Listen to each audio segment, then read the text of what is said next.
Hola, mi nombre es Claudia Córdoba, estudiante de Trabajo Social en la Universidad Uniminuto. El día de hoy vengo a realizar una encuesta acerca del valor del servicio desde la medicina. Nos encontramos con el doctor Larry, que es la persona encargada de colaborarnos en esta entrevista, y él nos va a hablar un poco acerca de cómo desde su profesión influye en el valor del servicio. Eh, Como ya les mencioné anteriormente, el nombre del doctor es Larry. Actualmente él ejerce su profesión como médico en la S. Manuel Castro Tovar. Y bueno, vamos a empezar a preguntarle un poco al doctor. Bueno, doctor, ¿cuál es el papel fundamental que desempeña un médico en el cuidado y la atención de las personas? Bueno, el médico tiene dos funciones primordiales, que son diagnóstico de enfermedades y su tratamiento. Ese es el fundamento de la medicina, aunque no se limita a eso. Listo. ¿Cuáles son algunas de las formas en que usted como médico puede mejorar a la calidad de vida de sus pacientes? Eh, Aparte de las dos cosas que les mencionaba hace un momento sobre el fundamento de nuestra labor como médicos, es importante también saberle explicar al paciente de su condición, saberle explicar los factores de riesgo que tiene para desarrollar su enfermedad y la forma en que debe cambiar sus estilos de vida para que su enfermedad no progrese y pueda mejorarse más rápidamente. Creo que ese es el principal impacto que nosotros como médicos podemos hacer en el paciente. Listo, doctor. Como tercera pregunta, ¿cómo puede ayudar a las personas a prevenir enfermedades y a mantener una buena salud a lo largo de sus vidas? Si nosotros como médicos logramos hacer una buena exploración de todo eso que el paciente nos comenta, sin dejar de lado ninguno de los síntomas que de pronto manifieste, sin darles, digamos, poco valor, ¿sí? Sin minimizar lo que el paciente nos ha manifestado, podremos entonces hacer un abordaje integral donde podamos tratar de llegar al diagnóstico más certero posible y así lograr también el manejo adecuado de las patologías, ¿no? Pero también, como mencionaba, la educación al usuario sobre todas las cosas que no solo el médico debe actuar, sino también el paciente debe tomar conciencia de su enfermedad, debe saber que hay cosas que dependen de él. Ejemplo, si yo ordeno un medicamento, es el paciente quien debe tomárselo, no es el médico quien se lo debe administrar. De tal manera que lo que yo comunico no es solamente cómo voy a vencer la enfermedad, sino también usted como paciente debe tomar unas actitudes y debe asumir unas tareas que le corresponden dentro de su vida diaria para que así pueda mejorarse o controlarse de su patología cuando se trata de pacientes crónicos, ¿no? Entonces, creo yo que mejorar la calidad de vida del paciente depende en gran medida de evitar que su enfermedad progrese o de mitigar el daño que esa enfermedad ya le ha hecho, pero que puede seguir avanzando aún más si el paciente no toma conciencia. Y uno como profesional de la medicina puede ayudar al paciente a que tenga una visión más integral de lo que tiene y así poder prevenir ese avance de la enfermedad. Bien, doctor. ¿Cuál es su enfoque principal al tratar a los pacientes y cómo les brinda apoyo emocional durante su atención médica? Bueno, el enfoque principal, creo yo que aplicamos mucho la parte de la educación, como lo seguiré recalcando, porque es primordial que yo pueda hacerle entender al paciente lo que tiene, que no solamente me dedique a curar sus síntomas, sino que pueda hacerle generar una visión integral de lo que se presenta. Ejemplo, cuando yo veo a un paciente con diabetes, no solamente le voy a mandar un medicamento para bajar el nivel de azúcar en la sangre, sino que tengo que hacerle entender al paciente de esos factores que él puede cambiar en su vida para mejorar, de esas cosas que él hace para contribuir a que la enfermedad progrese o de las cosas que él puede hacer para que la enfermedad enlentezca su progreso, ¿verdad? Entonces, creo yo que esto es lo que aumenta, le da ese valor agregado a lo que yo hago. Tengo que tener siempre en cuenta esto, que el paciente necesita información. Muchas veces el paciente no mejora porque ni siquiera entiende lo que tiene. Él solo sabe que tiene un parásito, él solo sabe que tiene un brote, él solo sabe que tiene diabetes, pero ¿por qué tengo diabetes? ¿Por qué tengo un parásito? ¿Por qué me dio este brote? Muchas veces los médicos no nos detenemos y hacemos sencillamente el manejo de aquello que el paciente nos dio. Tengo dolor de cabeza, toma una pastilla de acetaminofén, ¿sí? Pero no le explico, su dolor de cabeza parece más de pronto por tensión emocional, entonces no es solo el analgésico, sino retirar esos factores de estrés que usted está generando, ¿sí?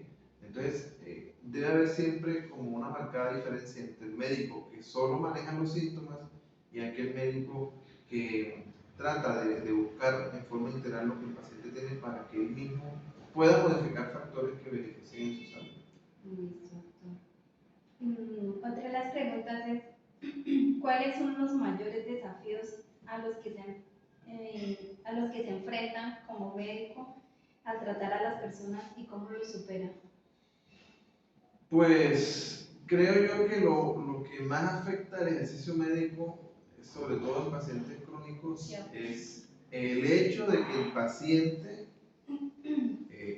tome conciencia de que su tratamiento debe ser completo. Por ejemplo, cuando hacemos para infecciones antibióticos, a veces el paciente solamente se toma el medicamento hasta que se siente bien y ya, cuando le ha dado una pauta para tomarlo por determinado número de días.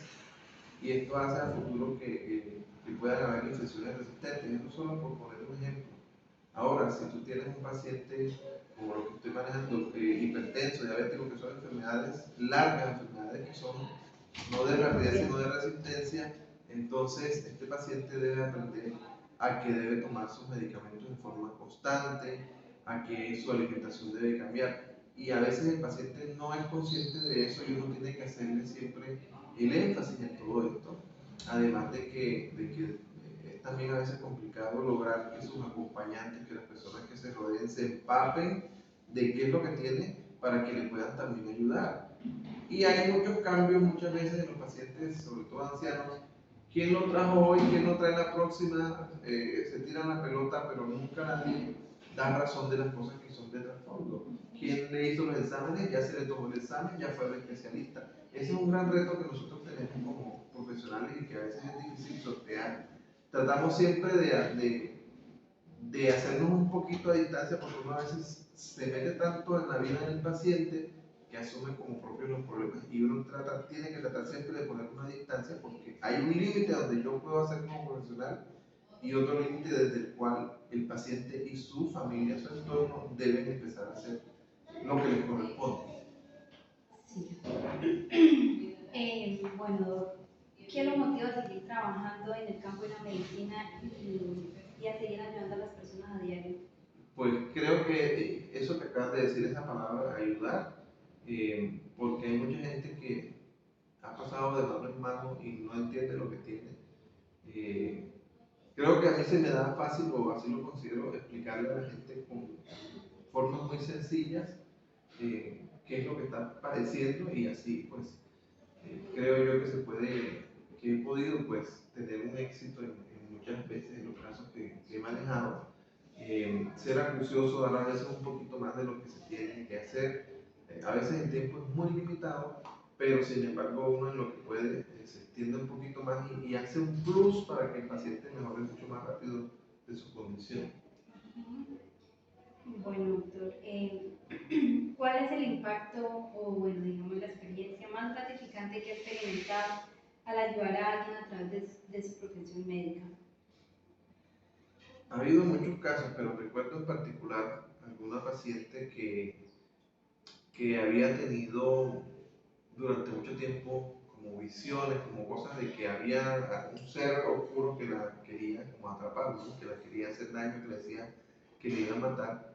Y tratando de hacer un poquito más esa exploración hacia lo que el paciente le refería, hacia lo que de pronto estaba ya guardado dentro y no quería exteriorizar, nos logramos dar cuenta que lo que había pasado a la paciente era, por ejemplo, un abuso sexual de forma crónica por parte de su papá, y que ella somatizaba esto como visión de cosas externas, ¿no? Pero realmente su problema era interno. Entonces, en este caso particular, se logró que ella reconociera que había habido un abuso crónico y que eso le había generado un trauma psicológico que le estaban facilitando los síntomas, ¿no? Entonces ya el abordaje no fue solamente que le dieran pastas para la convulsión, para la esquizofrenia, sino que hubo que entrar a una junta de manejo psicológico para que también pudiera manejarse la secuela que había dejado ese trauma. Entonces es uno de los casos que yo recuerdo mucho porque no se había hecho tal vez un abordaje en forma integral y en ese momento se pudo hacer con los usuarios. Bueno, doctor, y para terminar, de manera reflexiva, ¿cómo desde su carrera profesional o lo que actualmente ejerce puede poner en práctica el valor del servicio que es del que estamos hablando en toda la entrevista? Creo yo que el buen servicio como médico, lo dije al principio, no es solamente que yo mande un medicamento, sino que yo sea capaz de interactuar con el paciente a su mismo nivel, de manera que pueda comprender las cosas que se le dicen, ¿sí? Que no solamente se tomen las pastillas en un horario determinado, sino que yo sea capaz de explicar, usted tiene esta enfermedad que se produce por esto y que puede tener consecuencias X, Y, Z, pero que podemos prevenir esas consecuencias haciendo estas otras cosas, ¿sí? Es decir, no quedarme solamente con lo que el paciente manifiesta y con prescribir un medicamento o un examen, sino tratar de ser acucioso para que se logren los mejores resultados. Listo, doctor. Muchas gracias, doctor. Y para terminar, pues como les nombraba anteriormente, estoy estudiando trabajo social y desde mi profesión también me piden mi aporte. Entonces, mi aporte, ¿cuál sería? Normalmente las personas que decidimos estudiar trabajo social no lo hacemos más que todo por obtener un título, sino por vocación, porque nos nace trabajar por la comunidad, por la gente, por los individuos. Entonces siempre ponemos, incluso muchas veces, primero los intereses de las demás personas antes que nuestros propios intereses de primero. Entonces yo pienso que desde nuestro rol como trabajador social es siempre poner de primero las necesidades de las demás personas, siempre ayudándoles a encontrar la motivación para continuar y como el valor que tienen como persona, sin importar, digamos, la situación que esté viviendo en el momento, siempre dándoles como una luz, ¿cómo se dice? Bueno, como dándoles confianza ante las adversidades. Entonces siempre es eso, como siendo un amigo más para esa persona. Ese sería como el aporte que como trabajadora social podría brindarle a cualquier persona. Muchas gracias, doctor. Mucho gusto. Eso era todo. Muchas gracias.